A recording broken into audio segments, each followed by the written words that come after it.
Hey guys, welcome to JazzedTutorials. This week I'm going to be showing you a really awesome effect called the dispersion effect.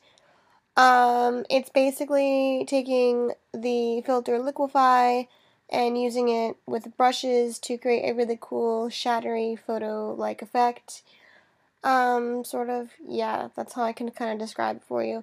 I don't know, I can't remember if liquify is available in CS5 or below. But if liquify is not available in CS5 or below, then CS6 and CC would be the people that can actually do this. But I'm pretty sure liquify is available in CS5, so I guess all of y'all can do this, but yeah. Okay, so you're going to want to open a photo and cut out the background of your photo.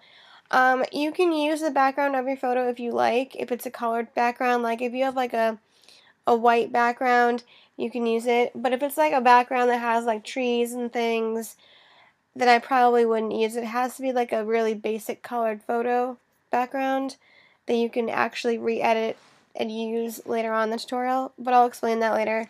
So, okay, open your photo, duplicate that layer, and then because you're a cool kid, Control-J, you need to now make a background color layer, which you won't be using right away, but we're going to make it anyway. So new layer, and make sure that's below everything because that's your background color. Because I'm using this photo and my photo originally had a white background, I'm going to stick with the white background just because. So we're going to go with white for the background on mine. But again, if you want to use a different color, that's cool. Or if you want to even use a textured background, you can do that too. Just make sure you really cut out the entire background and feather in all the things that don't need to be in the background and all that stuff. You know how to do all that now. You're an expert, guys. You know how to do all that. If you're a beginner, you don't know how to do that, that's fine. Then there's a tutorial somewhere for you for that. Okay, so we're going to hide the background for now because we don't really need it. So let's go over here to our middle layer, the one above your background, and we're going to now liquify this layer. So go over here to filter, and you're going to click liquify, which is right here below lens correction. And you're going to take a brush size. It's pretty much bigger than the person's head in the photo.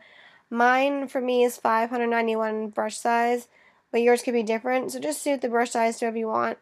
And you want to then drag it to the left or to the right, depending upon where you want it. And it's going to look really weird, but that's okay, because we're going to really make sure that's not even part of the whole tutorial. So you'll get rid of that mostly-ish. Okay, so once you have your little morph to the way you like it, click OK, and you'll have that. But let's get rid of that for now. And how you're going to do that is you're going to go and hold down your Alt/Option key, and you're going to go and click over here to Layer Mask. That's going to then make that layer a black mask, and that will then mask out the entire thing we just did. But what we're going to do now is we're going to make that visible in a way. So let's work with the top layer now. On the top layer, we're going to make a layer mask, but this will be a white layer mask, so that one just hit the layer mask button and that'll be white. So let's start with the top layer first, then we'll do the next layer below that with the black mask. So you want to open up some splatter brushes, and these ones here I will provide in the link below because you'll need these specific ones because they're really cool and they work best with this tutorial. But you could try other splatter brushes too, that's up to you, but just for this tutorial purpose I think these look really nice. Okay, so there's like 1, 2, 3, 4, there's a bunch here. There's like a whole 1, 2, 3, 4, 5. There's 12 different ones you can choose from, and they're very large in size, so you may have to resize some of them to suit your photo. That's fine, go for it. So we're gonna work with black for the first layer. So when you're working with a white mask, you want to use black for the color, and when you're working with a black mask, you want to work with white, and so forth. You get the drift. But I'm sure you knew that by now, but for some reason you didn't know.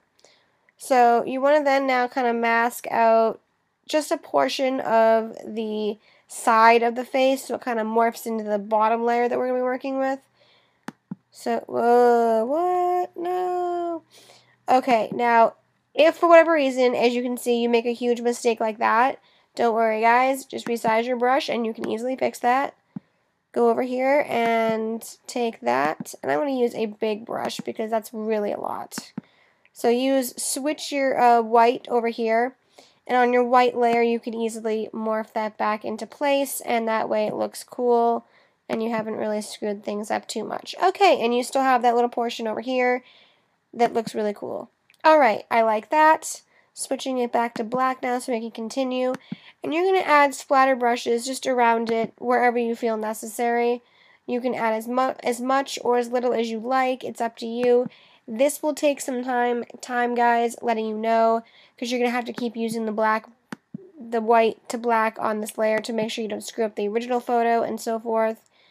But yeah, just keep going at it, and eventually you will come up with a cool little effect you like. I don't want to have too much getting rid of here. Okay, well, I'll go with that for now, but in the final outcome, mine will be way different because I will have added more time to it to make it look more perfect. But for the sole purpose of this tutorial, I'll just kind of speed through it a bit. Okay, so that's how that's going to look in that layer. Now let's work on the black masked layer. This one we're going to now use white. So switch to white on that one because you don't want to have black because that won't really do anything. And then again, grab your splatter brush that you just used. Anyone's fine on this one. And you're just going to splatter out some of the photo. And we're going to do the same exact thing. If you have one that's too large, too much, or whatever, you can just go over here and get rid of some of it. I like to use a soft round brush on this one just because. Okay. Back to white. Let's grab another brush. Okay, well anyway, you get the kind of thing we're going for. So let me go over into my original one that I made earlier, and I'll show you what that officially looks like all said and done. So as you see, I got my white background, I've got that, and I have that. So essentially that's what you want to go for. And if for some unknown reason you want to go back and redo almost everything, you can do that. I don't know why you'd want to, but if you don't like the final outcome, all you have to do is delete all of your mask layers, and you can start from scratch doing the black to the white. And you can also click on the main thumbnail of your photo here, and you can re-liquify it if you need to. You shouldn't need to re-liquify, but in the event you don't like how it looks and you want to add more of a liquefied effect, you can just go back to filter, hit liquify again, and drag it back out to where you want it. And then continue using a brush, and it will get you an effect similar to what I have shown here. So that's the tutorial. It's that simple. I don't know if I would dub this as a back to basics tutorial because it's not really a basic thing. You have to kind of do a lot of steps in it, and some of the basic stuff is like that. It's too intricate for that. So that's why I'm using it on a Saturday tutorial. If you guys didn't like it for whatever reason, I'm sorry. I just thought it was cool. But if you did like it, thumbs up for that. If you have any questions about this, you can comment below. Any further questions you don't want to see in the comments below, you can even message me, or whatever. Anything you want to see, hit me up. I'm cool for ideas. Yeah. So thanks for watching, guys. You are awesome. Thank you for being a part of Team Awesome, because you're all amazing. So I will catch you later with another tutorial. And yeah, thank you all. Bye.